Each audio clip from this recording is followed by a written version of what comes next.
A trade proposal involving Nolan Arenado that would net them a top 100 prospect and someone who hit over 25 home runs last season. Talk to me, Goose.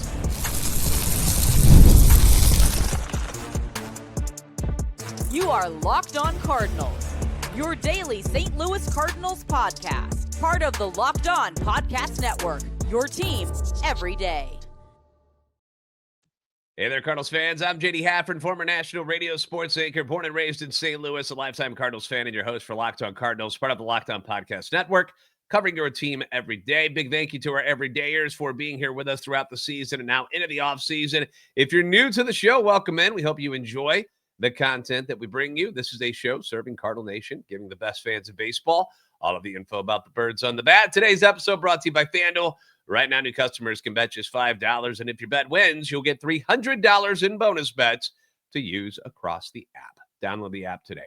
All right, today's episode, more of your comments and thoughts in our Cardinal confessions, having to deal with trading Alec Burleson and Brendan Donovan, which was the topic in our last episode. The World Series will begin tonight, so we'll touch on that briefly. Can the Blue Jays pull off the upset over the highly favored Dodgers? But we start today with another trade proposal involving the St. Louis Cardinals, who at some point will eventually make some deals, right? They're going to make some trades. You got to do it because you got to open up some spots on the roster. Improvements need to be made. Other people have time to move on from. It's no secret that they want to move on from Nolan Arenado. He and Sonny Gray seem to be the most obvious trade pieces, but also the most complicated due to their no-trade clauses. Both are veterans with phenomenal resumes, but they also have got large salaries. And in Arenado's case, you know, he hasn't been quite the same player. I think Sonny Gray has been able to, you know, maintain his worth, where Arenado's continues to trickle down, let's put it nicely. But both would like to play for a team that is closer to contending for a championship than where the St. Louis Cardinals are right now. Neither has said that they want out. They're like, get me out of here. This place is terrible. None have spoken ill about the Cardinals, but they want to win. But they understand what's going on with the big league club. And if an opportunity were to present itself to go somewhere, they'd be willing to listen. So, and this is going to sound a little bit harsh, and I don't mean to, because that's just not who I am. But, you know, of the two, Arenado is the least talented and least attractive of the two right now. The offensive numbers continue to plummet, whether that's injury-induced or not. You know, he was hurt last year, but he didn't have a good year at the plate.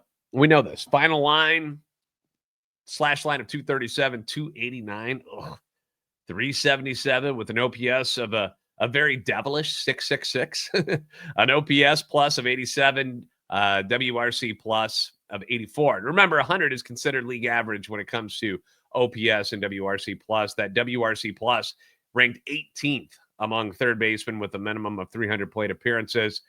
We think he's better than that. But is he? I mean, is he at this point? We don't know. The positive side of things for Arenado is the glove.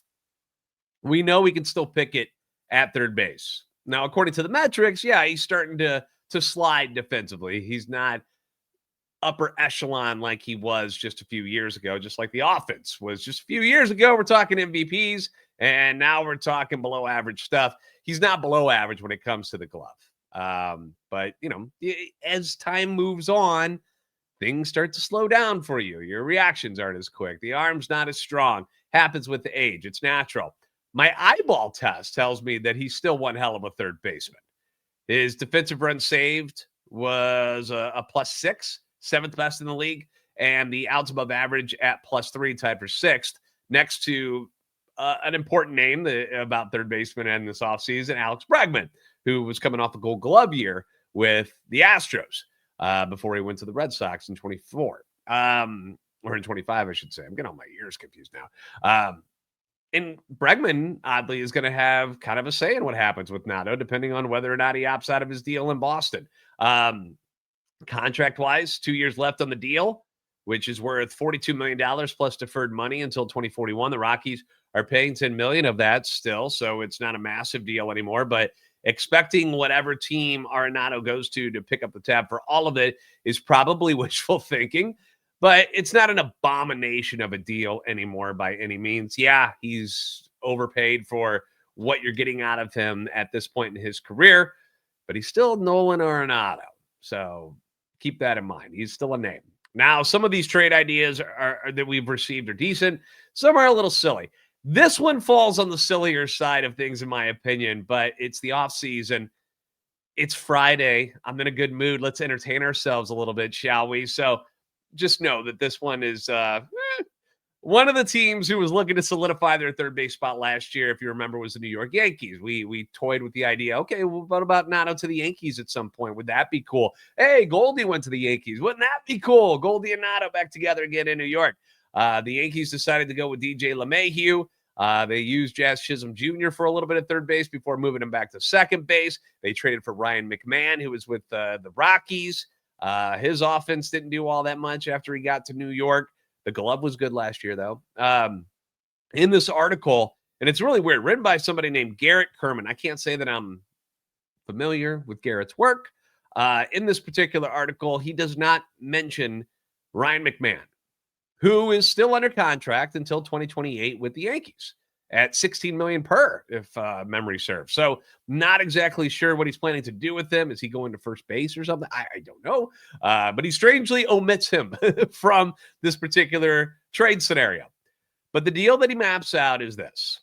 Nolan Arenado goes from the Cardinals to the New York Yankees in exchange for pitching prospect Carlos Lagrange, which is MLB Pipeline has him as the Yankees' number 2 prospect. Not number 2 pitching prospect, number 2 prospect. Okay. Pitching prospect Brendan Beck, who MLB Pipeline's got at number 11 in the Yankee system. We're not done yet. First baseman / catcher Ben Rice, who hit 26 home runs for the Yankees last year. And on top of that, $10 million. The Yankees are going to give the Cardinals $10 million. Yeah, where do I sign up for whatever this guy is drinking? And how do I sign off on this deal? Wow. Chew on that for a second. And in a moment, I'm going to tell you what he has to say about this deal, why the Cardinals would obviously jump at this, and why he thinks that the Yankees would do something of this magnitude. So we'll get to that coming up next on Locked On Cardinals.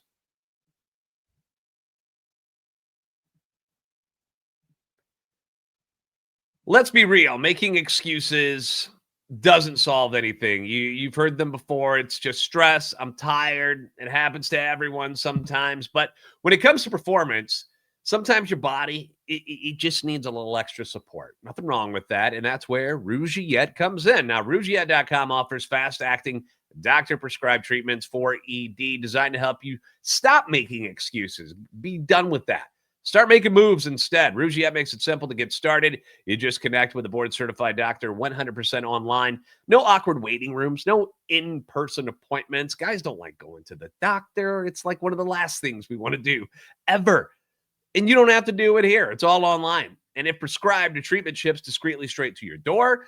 Nobody's going to know what's in that package except for you. It's entirely your business, nobody else's. The process is fast, it's simple, and private, and it's all handled by real doctors. It's about confidence, connection, and getting back to the moments that matter. Visit rugiet.com/LockedOnMLB to get 15% off your first order. That's Rougiette, rugiet.com/LockedOnMLB. And don't forget to use our code LockedOnMLB so that they know that we sent you. Very important. Rougiette, stop making excuses and start making moves.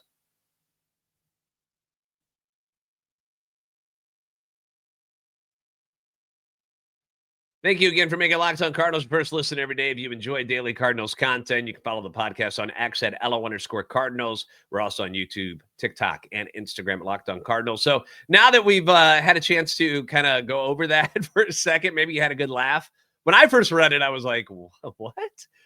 That's a wild proposal there. It seems a little bit absurd in my eyes, but let's give Garrett a chance to explain why he would do such things. First, for the Yankees side of things, the 34-year-old third baseman brings intangible qualities that align with the Yankees championship culture. His postseason experience and veteran leadership would complement Aaron Judge's presence in the clubhouse, providing another established voice in a locker room seeking its first World Series since 2009. At $27 million in 26 and $15 million in 27, Arenado's contract is manageable for a Yankees franchise with substantial payroll flexibility. All right. Why is this good news for the Cardinals? For St. Louis, he says this package delivers exactly what Chaim Bloom has prioritized: young pitching with significant upside. Carlos Lagrange, a 6'7" right-hander, emerged as one of the Yankees' breakout pitching prospects in 25, showcasing a 65-grade fastball that touches the upper 90s, along with multiple quality breaking pitches. At just 21 years old, Lagrange projects as a mid-rotation starter who could contribute to the Cardinals' rotation as soon as 2026. Brendan Beck adds another arm with major league experience and upside. The 2021 second-round pick posted impressive numbers in AA and AAA in 25, earning his way back onto the Yankees' top prospects list. Beck's polished three-pitch mix gives him a realistic floor as a back-end starter with potential for more. All of that sounds great, right? And then he moves on to Ben Rice, represents the wild card in this package, he says. 26 years old, hit 248, 26 home runs, 836 OPS in his first full MLB season. While he's blocked in New York behind established stars, Rice provides St. Louis with a cost-control power bat who can play both first base and catcher as the Cardinals transition away from aging veterans. Rice offers immediate offensive production at positions where the team needs depth. The $10 million in cash consideration will sweeten the deal for St. Louis, effectively allowing them to acquire three controllable assets while reducing their financial commitment to just $32 million over 2 years. This aligns perfectly with the Cardinals' stated goal of cutting payroll while stockpiling young talent for their rebuild. All right. My next question was, is this guy a fan of the Yankees or the Cardinals? Because this sounds like a dream scenario for St. Louis, right? All right. First off, let's talk about the money. Again, he doesn't bring up Ryan McMahon in this write-up, which is a little odd to me. Maybe he just forgot about Ryan McMahon. And then maybe he also forgot because he doesn't talk about how the Rockies are also paying $10 million for the Nolan Arenado deal. So his figures there, the numbers are a little bit off, I think. But obviously the Yankees can afford Nolan Arenado. That's not an issue here. The pieces, honestly, you can take Ben Rice and the second pitcher out of the equation, and I think the Cardinals would jump at the deal. If you offered the Cardinals your number 2 prospect, who happens to be a starting pitcher, who happens to be somebody not that far off from the major leagues, you'd probably take that. You're telling me that you'd land the Yankees' top pitching prospect and get cash for Arenado? And this is me just shoveling aside the Ben Rice and the Beck side of this. I'd assume Chaim Bloom would do a backflip and take that. But on top of those two things, the money and the first prospect, Lagrange, but to add the number 11 guy and Ben Rice, like this dude really wants Nolan Arenado in pinstripes. I mean, my goodness. I cannot, that can't be realistic, right? I think a more realistic trade, if Nolan Arenado was going to the Yankees, again, we'd have to figure out what the hell they're doing with Ryan McMahon. I text Brian from Locked On Yankees. I text Brian and asked him, I was like, you guys are still planning on bringing him back, right? Like McMahon's your third baseman, right? And he's like, I haven't heard anything different, but nothing is off the table. So maybe they're thinking about flipping McMahon to somebody else. Maybe, because first base, maybe? I don't know. He had better defensive numbers at third base than Arenado, so not sure why you would do that, but okay. All right. I'm very confused by this write-up.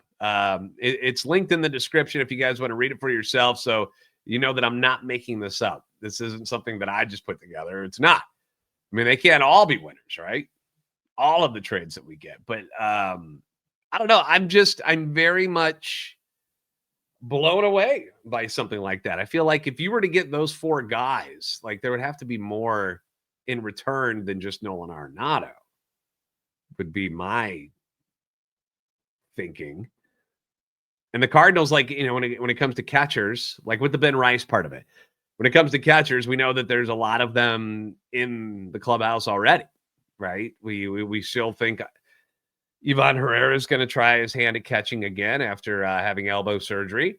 But I'm not entirely sold on that. But the Cardinals are going to give him another chance. Why not? See what he can do. So you've got other pieces there. Over at first base, you still got Wilson Contreras. You still got Alec Burleson, who is going to win a Silver Slugger award probably this year. So not really hurting on depth at first base at the moment. Perhaps he envisions the Cardinals making other moves where, Wilson Contreras gets moved or Burleson gets moved. That's, something that we've talked about because Ben Rice, a left-handed bat, so you don't need 2 of those guys over there at first base. I don't know. It's a very strange trade proposal that I feel like is way, way too lopsided on the Cardinals side of things. Like I said, a more realistic one would be the number 11 prospect, Brendan Beck, and then some low-level guys. I'm assuming Ben Rice will be the first baseman next year. If you had to stop, if this didn't happen, Ben Rice would be at first, right? And McMahon's at third for the Yankees already. I don't know how much better Nolan Arenado makes you other than giving you a right-handed bat. I don't know. I'm like I said, I'm a little confused about this one. But again, not all these trade proposals that, I'm going to find on the interwebs is going to be, winners. Like they're not all going to be home runs. But they keep coming, people, blog writers and stuff, they keep coming up with content. And I want to share that stuff with you. That's my job over here at Locked On Cardinals is I do all the work for you. I go find this stuff and then bring it to you, and then we discuss it together. So leave your comments and your thoughts in the comment section below or on X. It's Friday. The Blues just got hammered again on Thursday night. I don't know what's going on with them. So that had everybody bummed out. So I thought maybe you'd enjoy this trade proposal a little more, help brighten up your day on a Friday just a little bit. So hopefully we got that accomplished at least. All right, coming up next, Cardinal Confessions, trading away Burley or Donnie. What did people have to say about that? Our Silver Slugger brothers, who are finalists for the Utility Silver Slugger this year. So we'll discuss that. We'll talk a little World Series as well coming up next on Locked On Cardinals.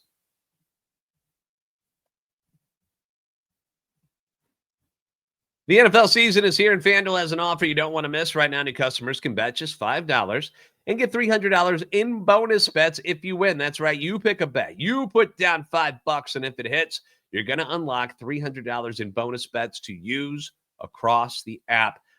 I love how FanDuel gives me so many different ways to play. You're going to like that too. I've done the parlays just for fun because you want to see, like, okay, there's like 5 games, and I like a little piece of each one. Build a parlay, and if they all hit, that's how you can maximize your winnings. You can do player props. As a fantasy football guy, that's always an easy and fun one to do. You can follow the live lines during games as things kind of switch around. You feel like something's heading in a different direction, you can go and put your money where your mouth is. Whether you're a casual fan or you love diving into the stats, FanDuel will make watching football even more exciting when you've got a little something riding on the action. My Packers are taking on Aaron Rodgers and the Steelers this weekend, so obviously that's going to get my attention. But pick some games, see what you think, and go check it out on FanDuel. What are you waiting for? Visit FanDuel.com to download the FanDuel app today and get started.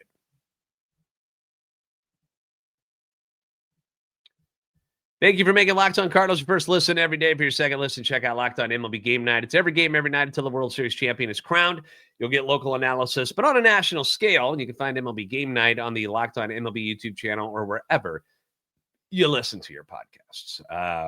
Had a little, like I said, we had an episode of that recently where all of the hosts from Locked On MLB Game Night got together and discussed the World Series. So I'll tell you about that in a second. But first, let's get to Cardinal Confessions. This is where I go through your comments and the things that you've written into me, and we discuss what you had to say. I had some people who were a little worked up at me in this one, but Alec Burleson and Brendan Donovan were both named finalists for that NL Utility Silver Slugger award this week, but both have also been mentioned as possible trade chips for Chaim Bloom. And when asked which one you would deal away, I got some interesting responses. Some of them were pretty casual. A couple of them were angry at me. I was like, oh, okay. First one here, Burleson probably has more room to go before he reaches his ceiling, while Donovan is probably near the peak of his value. I'd hate to lose Donovan, but I'd sooner trade him than Burleson right now. Makes perfect sense. You're gonna have to pay Donovan soon. He's gonna get a big raise and get a real contract finally. Feels like he's deserved one already, if we're being honest. Burley, though, you still got him under control and very, very cheap for the foreseeable future. So that would be the one you'd want to get rid of. And Donovan probably is worth more at this time. You know, he was the all-star. People are more familiar with his work than Alec Burleson. So I feel like that would work in the favor of the Cardinals as far as getting a return. You know, Burley has done it for 1 year so far. I mean, he's had 2 good years, if we're being honest. But last year was like, you know, a breakout year, if you will, for Burley. So Donovan's got more of a track record of being good for 4 years. So I don't know. That's just my thought. Burleson feels like a player we should try to keep. League is really starting to lean towards guys that don't strike out and that put the ball in play more often than not. Plus, we need an everyday first baseman if Contreras gets traded. But I wouldn't be upset if we traded Burley and got a pitching prospect or 2 in return. And that's part of it, too. Like, who's worth more to other teams? Will somebody pay more for Donnie or Burley? And if so, what are those returns looking like? Yeah, Contreras being at first, it blocks Burley from where his everyday position should be, in my opinion. He can play outfield, not taking that away from him, but putting him over at first would make a whole lot of sense. It would just be, if you could do it right now and that was his job, that would be great. But, you know, you got Willie there, and there's still a chance that Willie gets traded, but it's not great. He doesn't really want to get out of here. He kind of wants to be around for this whole thing, and they seem to be okay with that. Not trading either one of them, build around both, move on from people like Nootbaar, Gorman, and Walker. That's another thing, you know, and we talk about these trade scenarios and stuff that there's not a lot of guys here that aren't on the table, that aren't available. You know, the Cardinals are going to listen in on a lot of these dudes. There's reasons why you'd want to get rid of them, and there's reasons why you'd want to keep them. Gorman and Walker, their age, you know, they were top picks, and you know, Gorman has shown you that he's got 30 to 40 home run power. Walker gave you that rookie season where we thought he was going to be this breakout superstar, and it hasn't happened yet. It's regressed badly. But Gorman's 25, Walker's 23, Nootbaar's 28. You know, have we seen the best of Nootbaar already, and is it time to move on? It's why I can move on from Newt a little easier than Gorman and Walker. But I can see why fans are like, get them all out of here and give somebody else a chance. I understand the frustration. It's just hard for me to give up on Gorman and Walker just yet. Specifically Walker, just because he's 23. 2 years ago, he was a top 10 prospect in baseball. Top 5, I think, wasn't he? Excuse me, I'm losing my voice here, getting all raspy. Another one here. I don't want to trade either one. Wonder what kind of trade values we could see for a 3-player deal that included Nato, Gray, and Nootbaar. That's a lot of money. To get Nato and Gray off the books, that's a lot of money because Sonny's worth like 40. And then you've got Nato's 2 years. So that's kind of an investment. Depends on how much the Cardinals would have to eat, I guess. I don't know. That it's something Chaim can toy with, though. Like if there's a team that's interested in all of them, maybe just some like mega deal would happen. I just feel like I don't see a lot of those anymore. Here's one of the angry ones. You spent the last 2 years hating on Burley. Now you're acting like his greatest fan. Shaking my head, exclamation point. Here's the deal. I've watched this kid in high school at ECU and blow through your lower minor league system in record time. And all we heard was Walker, Nootbaar, and Gorman. Here's what you do. You sell Contreras and Arenado. You keep Burley at first. He plays the game the way the Birds used to play to the game, works hard, committed, and doesn't complain. You really owe him an apology. Okay. I'm not sure how I hated on Alec Burleson for 2 years. I admit, I get upset. If there was one thing that drives me nuts about Alec Burleson, it's when he swings at the first pitch all the time. And I'm not alone in that, because people tweet me and text and tell me the same stuff all the time. I'm the same way. It drives me nuts. But that's just a difference in opinion on approach. Sometimes Burley feels like the best pitch he's going to get is going to be the first pitch he sees. Okay. He's doing more scouting than I am. If that's the way it is, that's the way it is. I've just been more of a patient guy that wants to work the count a little bit more. The defensive inefficiencies are a real thing. You can't deny that. In 2024, he was bad against lefties too. And this year, he went out and proved that he could hit them for the first time since he's been in the major leagues, which made his defensive stuff kind of a moot point, because you had to put Alec Burleson's bat in this lineup. An offense that needed more weapons and more production. And he was one of the guys that was giving it to you on a regular basis. So credit to Alec Burleson for improving and likely winning a Silver Slugger award this year. I love that. I don't know where the hate part comes from in this one. I want to see all these guys do well. There's not one person that I wish ill upon, even though I give more crap. If there's a guy that people would say I hate on, it would be Miles Michaelis. That's the guy I feel like I end up talking negative about more often than not. So if I came off that way, I guess I'll just have to do a better job at conveying how I'm feeling. But I want the best players that the Cardinals have on their roster playing each day. Now, this past year, they didn't do that. Remember, they wanted to give more guys opportunities, a longer leash. They called it runway. Despite the struggles, they were like, nah, you were leaving these suckers in there. And Burley was one of the few guys who took advantage of the runway he was given and did it in a major way. So am I not supposed to be excited about seeing somebody flourish and be really good, better than they were before? That doesn't really make a lot of sense to me. But he's definitely one of your best bats on the team right now. Like, you can't deny that. I'm not denying that. Was he last year? Yes, against right-handers, not against lefties. He hit like 195. But he took advantage of the time he got this year, made the most of it, and now look at him. He's going to be a Silver Slugger award winner. At least he should be. It'd be a crime if he's not. Other guys who did more with their time this year, Ivan Herrera, when he was healthy, obviously became a staple in the middle of this order. Matthew Liberatore becoming a starter. Michael McGreevy, when he finally was allowed to become a starter, an everyday guy. Matt Swanson, Riley O'Brien, Kyle Leahy in the bullpen. Kyle Leahy might take what he did in relief last year, which was pretty good, and move it as a member, become a member of the starting rotation. So he did a lot. To an extent, I think Victor Scott did some really good things this year. He's a Gold Glove finalist, one of the best stolen base guys in the league. If we can get his bat up to speed and make him a better threat about being on base more, hitting for a better average, taking more walks.